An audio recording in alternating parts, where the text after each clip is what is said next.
Here with Hikaru Nakamura, who just won his game against Praggnanandhaa, actually won the second game in a row. How is your mood, first of all? Are you happy with the results?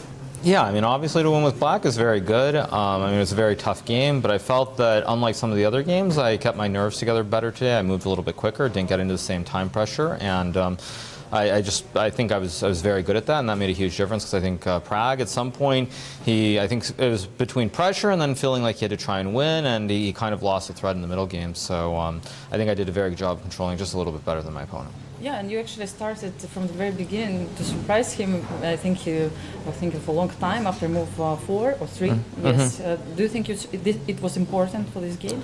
Well, I mean, as I said in some of the other interviews, I mean, I think you know, I think in this tournament, or maybe, I mean, I think this is specifically probably in the last year or so, I feel like a lot of players now are taking more chances. They're trying to play interesting chess, not just play the most solid openings, because with computer engines these days, it's very clear that pretty much anything is possible. So that the element of surprise, I think, is a big thing. Lewandowski's doing the same in the American Cup, for example, I think. Yeah, but I mean, I think the thing is, yeah, if you can surprise your opponent, it's a big thing. And to surprise my opponent so early in the game, I think was very important because he spent a lot of time. And I mean, like everything was I mean, this was all pretty standard, I would say. This is all well known. And yeah, he played this knight b5. I mean, there are many moves, of course, that white can play.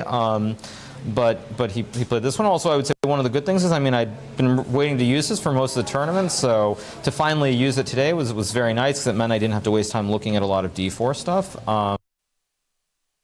So basically, I mean, I think I played, I mean, the opening I thought I played very well. I thought rook a6, rook d8 was very, very good here. Already, I had some feeling that I might get chances to win the game, but I wouldn't say it was ever anything major until somewhere, already here I should play knight d5. But I wasn't really sure what was going on, but I also was trying not to use too much time, because at this point, I mean, I was still up like 15 minutes, but like if I use 20 minutes and I play the wrong plan, then I'm going to end up in time pressure. So I tried to just play quickly and practically, and I mean, already here, yeah, I think f4 was starting to go in the wrong direction. I think rook c5 somewhere here would have been better, but it's still relatively okay up until this point. After knight c3 is when it starts to go downhill. I mean, still rook c5. I mean, probably we get this rook. Oops. Yeah, it's fine. We get this rook c5, wrong screen, bishop d5, and I mean, I think probably the game should end with some kind of draw or some repetition like this. But also, I mean, I could tell he was a little bit nervous, and then he played knight c3. Now after g6 already, a computer is going to say everything's still fine, but the plan is much easier for black, and white's approaching time pressure only on move number, I think, 24 here.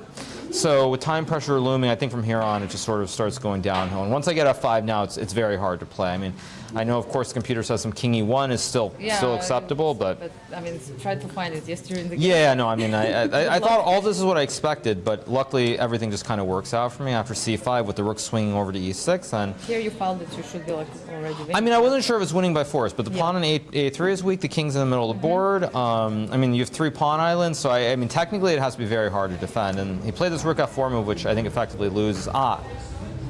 No, this is correct? Okay, good. I thought it said rook d5, I'm blind. But yeah, after this, I mean, I end up in this endgame where I'm not even sure if I played this correctly, honestly, this rook h8, but I mean, there's no need to allow anything here. I mean, basically, if knight f7, I have rook f8. And so, like, already here, I had a feeling there's some way to win, like, and not have to play another 15 moves, but here I'm winning the knight. So, I mean, once I get to this position, if I can't win this position, well, I mean, I'm just not a very good chess player. So that was sort of my rationale, and then I mean the rest I think was very basic. He went for this king e5, which I mean of course this just loses on the spot, but I don't think there's anything he could have done differently, and then the rest of course. I mean rook c6 I guess is the last somewhat important move, so it stops any king advancement, and then I can go bishop b3 and c4, and yeah. So from here it's just simple. Yeah, I was wondering if you kept your eyes also on the games in the playing hall. Like, are you checking what your opponents are doing? I mean, I would say very briefly, yeah, I mean, I was kind of shocked by the opening from FIDE. I thought that Nepo was up a lot of time, had a very pleasant position. I sort of expected him to win quite early on. And I saw that Fabiano and Gukesh, I mean, Fabiano definitely was trying to create a mess on the board. So I had a feeling that the players were trying to create stuff, but there still are so many rounds left that until probably the last round, it's not super critical to pay attention to it. Now it's +2. I mean, do you have this good feeling of sharing the lead for the moment? Yeah, I mean, it's good to win, obviously, but there are 3 more rounds. And, I mean, the main thing is just to try and play good chess. And, I mean, I thought today, at least, I controlled my nerves much better, and so that should be a good sign going forward. And the last question, like, did you, let's say, taught yourself some lessons after Madrid and the whole situation which happened there in the last rounds? Did you get some kind of conclusions after that? Well, I mean, I think the first thing is that, to be fair, none of us knew that second place mattered. So, I mean, when we talk about it, it's not like I played that game and it's like I'm feeling some pressure because I know I'm going to I would play a match if I don't lose that game. That's the first thing.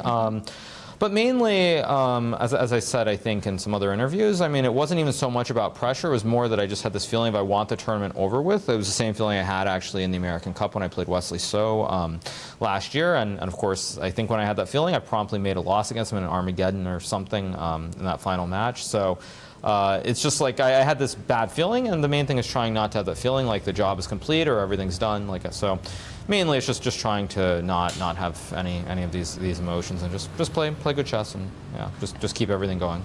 And I wish you good luck with that and all the best in the last 3 rounds. Thank you, Hikaru, and we go back to Yasser, Nadia, and Mira. Thank you, Anastasiya.